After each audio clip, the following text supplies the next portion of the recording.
Acogiendo una acción de protección interpuesta por la compañía Latina de Seguros, una de las firmas que presentó su oferta durante el proceso, la justicia ordenó a Petroecuador volver a la etapa de calificación de ofertas, es decir, casi al punto de partida, pese a que el contrato de 54,8 millones de dólares ya había sido adjudicado a la compañía Hispana de Seguros. En el marco de esta decisión judicial también se ordena a Petroecuador que conforme una nueva comisión técnica para calificar las ofertas de las aseguradoras, pues la actual fue cuestionada por Sucre y Latina, firmas que señalaron que la comisión manipuló información y cambió las reglas durante el proceso.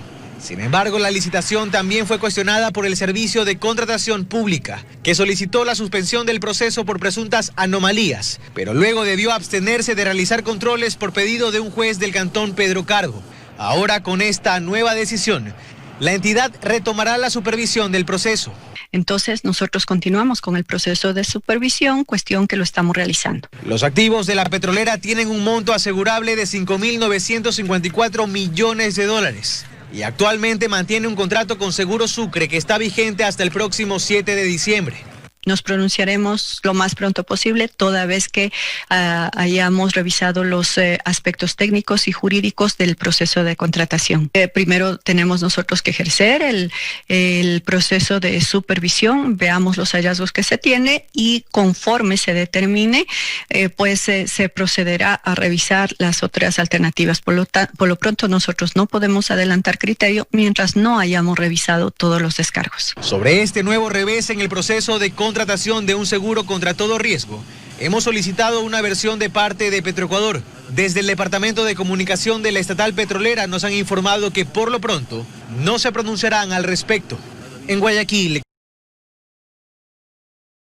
Después de que en Guayaquil lo conformaron debido a las cifras de delincuencia, la situación de inseguridad en Quito requirió que autoridades locales y nacionales integren también un comité de seguridad.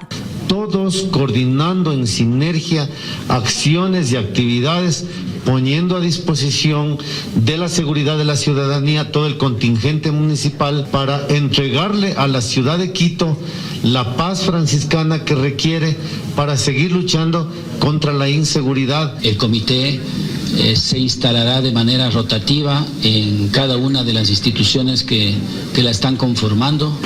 Anunciaron la conformación de 5 mesas técnicas que analizarán datos y generarán estrategias, pero además realizarán otras acciones inmediatas. Violencia que básicamente se va a trabajar con inteligencia y policía judicial, que tiende a identificar, localizar, desarticular organizaciones delictivas. En lo que tiene que ver a prevención, se intensificará el patrullaje, la presencia policial, patrullaje de civil en los puntos que hoy hemos analizado y que hemos determinado donde se produce la mayor cantidad. Haremos una reestructuración en cuanto al personal administrativo a fin de optimizarlo en los diferentes operativos que vamos a realizar. Esta reestructuración nos permitirá contar con 300 servidores policiales adicionales a los que ya tenemos, que serán ubicados en puntos específicos y para tareas específicas de control de la seguridad ciudadana, un total de 4.460 servidores policiales. También reiteraron que desde Quito se trasladaron 500 servidores policiales a Guayaquil. Pero eso no afecta en nada a la ciudad de Quito. Anuncian mano dura para la delincuencia y para ello manejan cifras y datos que les permitirán disponer de operativos, especialmente en las zonas de mayor conflicto. Un trabajo de articulación de las unidades de investigación y de inteligencia. El comité se reunirá periódicamente cada 15 días. Su principal objetivo será fortalecer los sistemas para contener la delincuencia en la capital.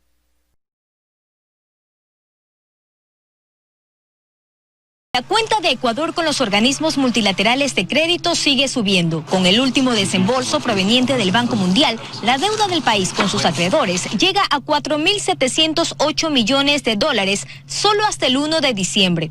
El mayor prestamista, el Fondo Monetario Internacional, con 2.642 millones, seguido por el Banco Mundial con 1.024 millones y en tercer lugar el Banco Interamericano de Desarrollo con 398 millones. El gobierno asegura que el dinero ha servido para reactivar la economía. Se ha puesto al día con los pagos a proveedores, gobiernos locales y sueldos atrasados. Este gobierno parte por debilidad, parte por por su tendencia, su vocación, no ha estado dispuesto a hacer una reducción del gasto corriente del gobierno. Pero cuando el dinero se acaba, se regresa a la mora y el déficit sigue creciendo. Un factor que para Ecuador ya está en niveles alarmantes, recuerda el experto en temas económicos Guillermo Granja. Un déficit normal que un gobierno debería tener está entre 3.5 y 4% del PIB, pero el del país está en alrededor del 8.5%. Entonces, Ecuador tenía que poner la casa en orden. Y es que lo que se tenía que hacer y se prometió no se cumplió. Yo puedo haber refinanciado todas mis tarjetas de crédito, pero si es que yo me vuelvo a endeudar, la pelota se hace mucho más grande. El Fondo Monetario Internacional ofreció otros $2.000 millones para Ecuador en los próximos días, dinero que serviría para atender las demandas de diciembre, el mes que más liquidez requiere del gobierno para el pago de sueldos y bonificaciones. No van a alcanzar para pagar los gastos corrientes del gobierno en lo que queda del año. A mediados de año, el Banco de China ofreció $1.400 millones a Ecuador, dinero que aún no se concreta y el gobierno no se refiere al respecto.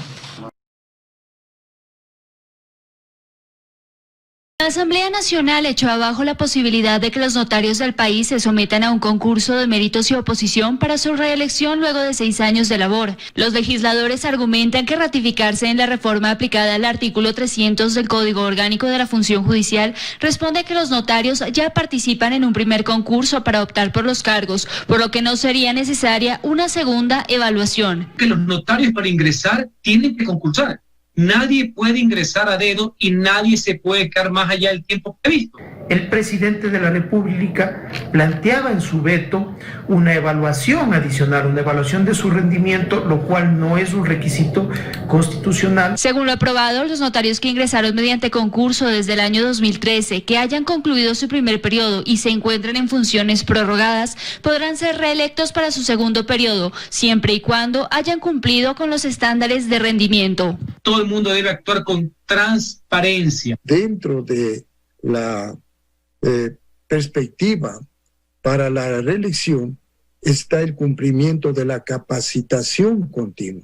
Realiza cursos con el apoyo de universidades para generar títulos académicos. La Asamblea Nacional se ratificó en 18 textos y se allanó en 6 de un total de 24 observaciones. La normativa irá al registro oficial para su publicación. En Quito. Nos vamos a ir a otras cosas. Al presidente Donald Trump le quedan menos de 2 meses en el poder, pero antes de irse parece enfocado en conceder perdones legales a sus más allegados. Ha trascendido que incluso contempla indultos para miembros de su familia. ¿Pero puede el presidente otorgar un perdón de manera preventiva? Javier Vega lo explica. El presidente Trump quiere blindar a los suyos ante la justicia. Múltiples fuentes confirman que evalúa indultar a miembros de su familia y a otras figuras cercanas, como a su abogado Rudolph Giuliani. Y él tiene el derecho de hacerlo, pero no me sorprendería que pudiera haber un litigio cuestionando la autoridad del presidente, en particular con personas que todavía no se sabe qué crimen han cometido. Entre ellos a su yerno Jared Kushner, quien llegó a falsificar información ante autoridades federales sobre sus contactos extranjeros. Además, a sus hijos Donald Trump Jr., Eric e Ivanka, quienes forman parte de una investigación en Nueva York por evasión de impuestos en la organización Trump, aunque no han sido imputados. Aún así, la Corte Suprema estableció que el perdón presidencial puede aplicarse a cada ofensa conocida por la ley y puede ser ejercido en cualquier momento después de su comisión, sea antes o durante los procedimientos legales o después de la sentencia y juicio.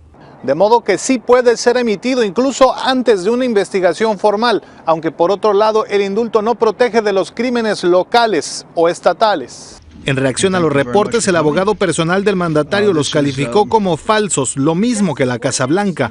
I've heard no mention of any pardons in any conversations I've had in the White House other than the pardon of Lieutenant General Michael Flynn. Eso mientras desde el Congreso surgían voces de rechazo. No, Mr. President, that would be a gross abuse Sería un grave abuso de la autoridad del indulto presidencial, advirtió el líder de la minoría demócrata. Las versiones sostienen que el presidente se siente asediado y que por eso, y no por creer que los suyos hicieron algo ilegal, estaría evaluando la posibilidad de los perdones. Vamos a otros temas. Hoy el presidente Donald Trump brindó su primera entrevista desde las elecciones generales y a pesar de todas las derrotas legales en su empeño de revertir los resultados de los comicios, se mantiene firme y sin ninguna prueba que hubo fraude electoral. Alban Zamora desde Washington tiene sus declaraciones. Un retrato familiar poco frecuente. El presidente Trump y sus nietos regresando a la Casa Blanca desde Camp David en Maryland. Pero poco antes,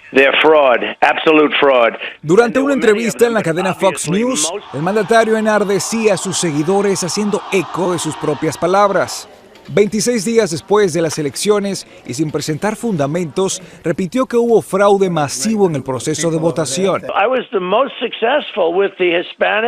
En esta primera entrevista desde el 3 de noviembre, afirma haber sido exitoso con el voto de la comunidad hispana, criticó al sistema de cortes y dijo que espera que el Tribunal Supremo le dé razón. Ya nos tiene acostumbrados que en su administración las crisis políticas han sido siempre resueltas con un culpable, ¿no? Incluso con el coronavirus, el culpable es China. Así que pienso que el presidente va a continuar negando las elecciones o al menos negando los resultados porque es parte de su personalidad. Pero para republicanos del alto rango, la transición es inevitable.